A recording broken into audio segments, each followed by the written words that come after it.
Hello and welcome back to another video. I am Petrus and today I'm going to be going over how to do a sleeper.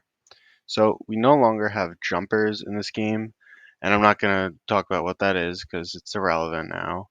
So essentially with a sleeper, you make a character, you level it up, you stay with it till about 20 days and by that time you've claimed Pass 1, you've claimed your altars, you've claimed the level 1 structures, you've gotten the chronicles, and then you essentially migrate to a kingdom that just opens at 10 days, because 10 days is when immigration opens. And you can reclaim your altars again, the passes again, the chronicles again, all the caves at a certain level again, the villages, etc. You get the point, right? So there's a lot of benefit, and you really should do it for the value. You could get tens and tens of thousands of gems, depending on how many altars you get. Regardless, you get thousands of gems more than you would have. With my restart, I am going to be migrating. I don't know where yet. If people have a kingdom and they're in a newer kingdom, feel free to reach out. I'm more than happy to hear some options because I don't know where I'm going yet. Now, what I do recommend to figure that out for yourself, if you're wondering, is taking a look at uh, making farms, right?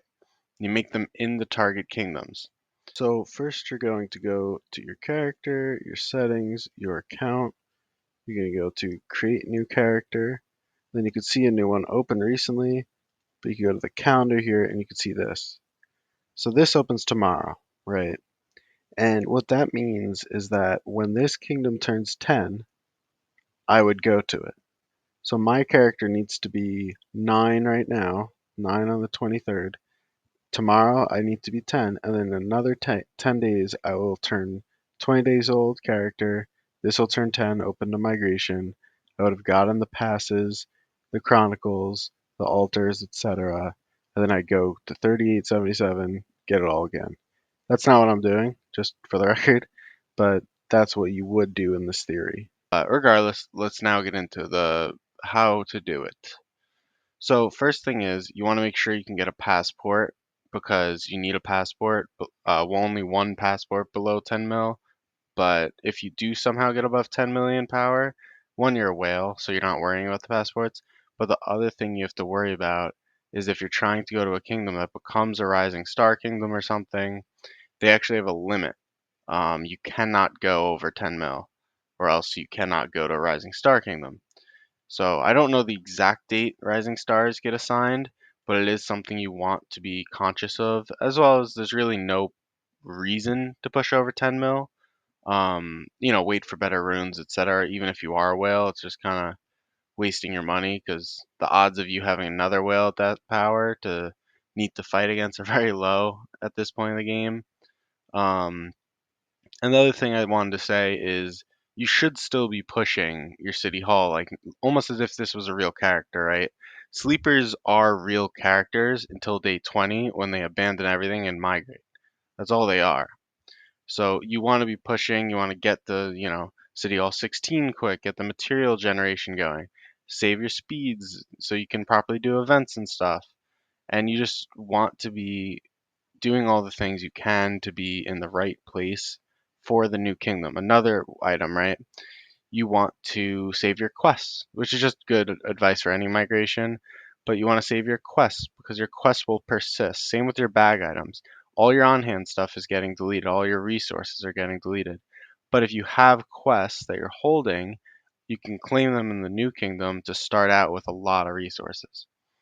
So another important aspect of what I mentioned earlier, creating a farm in your target kingdoms, is it tells you what they have, right?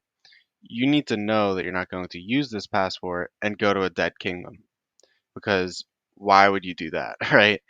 Um, and this could be hard to evaluate. So you can look at the rankings, you can talk to people. You pretty much have to talk to people because if you don't, you can see something that looks really good and then it turns out to be a, sleeper. So since my kingdom has a 20 million power player, literally 12 days in, it says a lot of good things about my kingdom, right? And if you talk to him and find out he's not migrating, it's a very good indicator that you should consider this kingdom because, hey, that's for sure a tier 5 player.